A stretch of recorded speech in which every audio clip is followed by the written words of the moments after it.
ఒక్కసారి కొమ్మూరి గోల్డ్ కి కాల్ చేయండి. తాకట్లో ఉన్న మీ బంగారాన్ని విడిపించి మార్కెట్ ప్రైస్ కి వాళ్ళు కొనుక్కుని మిగతా డబ్బులు మీకు ఇచ్చేస్తారు. హలో అండి, అందరికీ నమస్కారం.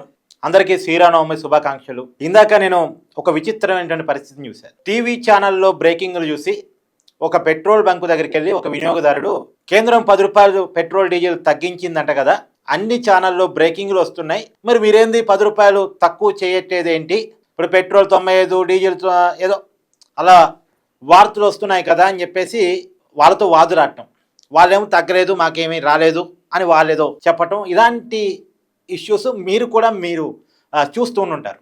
అయితే ఇక్కడ కేంద్రం తీసుకున్న నిర్ణయం చాలా మంచిదే, దాంట్లో ఎలాంటి భిన్నాభిప్రాయం లేదు. నిన్న కేంద్ర ఆర్థిక శాఖ మంత్రి నిర్మలా సీతారామన్ గారు ప్రకటించినటువంటి ఆదేశాలు ఖచ్చితంగా మన ప్రజలకు ఉపశమనం కలిగించాయి. ఎందుకంటే పెట్రోల్ రేట్లు, డీజిల్ రేట్లు ప్రపంచవ్యాప్తంగా పెరుగుతున్న పరిస్థితుల్లో, ప్రపంచవ్యాప్తంగా బ్యారెల్ క్రూడ్ ఆయిల్ ధర పెరుగుతున్నటువంటి పరిస్థితుల్లో ఖచ్చితంగా మన దగ్గర పెట్రోల్ డీజిల్ రేట్లు పెంచక తప్పని పరిస్థితులు ఆయిల్ కంపెనీలు పడ్డాయి.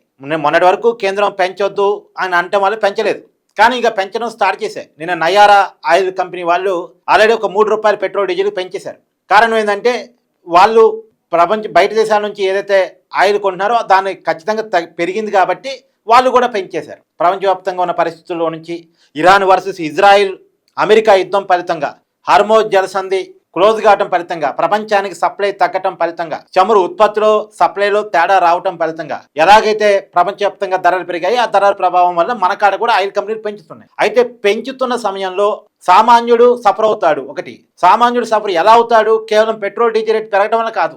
పెట్రోల్ డీజిల్ పెరిగింది అంటే ట్రాన్స్పోర్టేషన్ కాస్ట్ పెరిగింది. ట్రాన్స్పోర్టేషన్ కాస్ట్ పెరిగిందంటే ఉప్పు పప్పు నుంచి మొదలుపెట్టి ప్రతి వస్తువు రేటు పెరిగింది. చిన్న వస్తువు నుంచి పెద్ద వస్తువు వరకు అన్ని రేట్లు పెరుగుతుంది. సో మొత్తం ద్రవ్యోల్బణం ఒక పతాక స్థాయికి చేరింది. సామాన్యుడి సాధారణ జీవితం ప్రభావితం అయిపోయింది.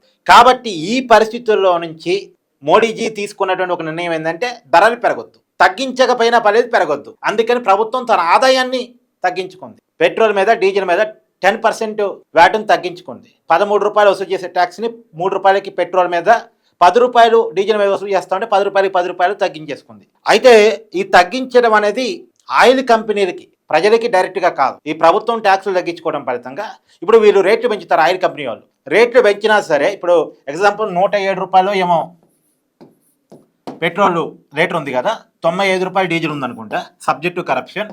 ఈ 107 రూపాయలకి ఒక 3 రూపాయలు పెంచారనుకోండి, ఈ 3 రూపాయలు 110 రూపాయలు అయిపోయింది అప్పుడు పెట్రోల్ కదా. కానీ ఇప్పుడు కేంద్రం 10 రూపాయలు ఆల్రెడీ తగ్గించింది కదా. ఇప్పుడు ఆయిల్ కంపెనీ నిజానికి 97 రూపాయలకి అమ్మొచ్చు, 97 రూపాయలకి అమ్మొచ్చు. కానీ ఇప్పుడు ఈ పెంచేది ఉంది కదా, ఈ 3 రూపాయలు, ఈ 3 రూపాయలు పెంచుతారు, 100 అవుతాయి.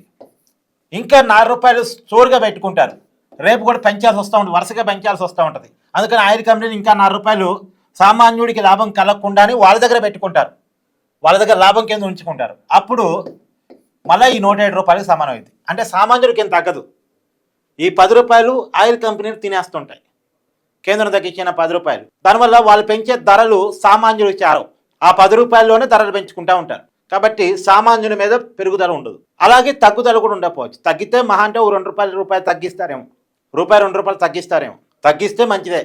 మరి తగ్గిస్తున్నారా లేదా మీరు మీ అభిప్రాయాన్ని కామెంట్ రూపంలో తెలియజేయండి. మీకు ఎందుకంటే మీకు చూస్తూ ఉంటారుగా, డైరెక్ట్గా మీరు కామెంట్ చేసే ప్రయత్నం చేయండి. కానీ ఇప్పుడైతే నేను విన్నది ఇంకా పెట్రోల్ రేట్లు డీజిల్ రేటు ఏం తగ్గలేదని విన్నాను, స్టేబుల్గా ఉన్నాయని విన్నాను. స్టేబుల్గా అయితే ఉంటే పక్క, తగ్గితే ₹1 తగ్గాలి, అంతేగాని పెరగవు. అందులో 5 రాష్ట్రాల ఎన్నికలు కూడా ఉన్నాయి కదండి, బెంగాలు, తమిళనాడు, కేరళ, అస్సాము, పుదుచ్చేరి, ఈ 5 రాష్ట్రాల ఎన్నికలు కూడా ఉన్నాయి. కాబట్టి ఇప్పుడు రేట్లు పెంచితే అది సామాన్యుల్లో వ్యతిరేకత కారణం అయింది, కేంద్రం మీద వ్యతిరేకత వస్తుంది. అందులో 5 రాష్ట్రాల్లో బెంగాల్ బీజేపీ చాలా తీవ్రంగా ప్రయత్నం చేస్తుంది, అస్సాం తిరిగి అధికారంలోకి వచ్చే అవకాశం ఉంది, కేరళలో పెరగాలని ప్రయత్నం చేస్తుంది. ఈ టైంలో రేట్లు పెంచితే ప్రభుత్వానికి ఇబ్బంది కాబట్టి ఈ పని చేశారు.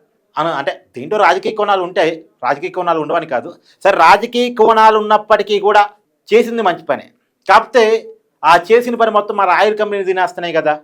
ఇప్పుడు నిజానికి 10 రూపాయలు పెంచే పరిస్థితి ఏమీ లేదు. వాళ్ళు ఒక 3 రూపాయలు 4 రూపాయలు పెంచుతారు, బ్యారెల్ క్రూడ్ ఆయిల్ ధర పెరిగింది కాబట్టి. కానీ ఏకంగా 10 రూపాయల మినహాయింపు ప్రభుత్వం ఇచ్చింది కదా, ఆయిల్ కంపెనీకి భారీ లాభం కదా. ఆ లాభాన్ని కొద్ది సామాన్యుడు పంచితే సామాన్యుడు కూడా కొద్ది రేటు తగ్గింది కదా అనేటువంటి ఆలోచన మాత్రం అందరిలో ఉంది. సరే, ఏదేమైనా 10 రూపాయలు తగ్గాయని బ్రేకింగ్లు చూసుకొని పోయి బయట 10 రూపాయలు తగ్గాయని అనుకోకండి.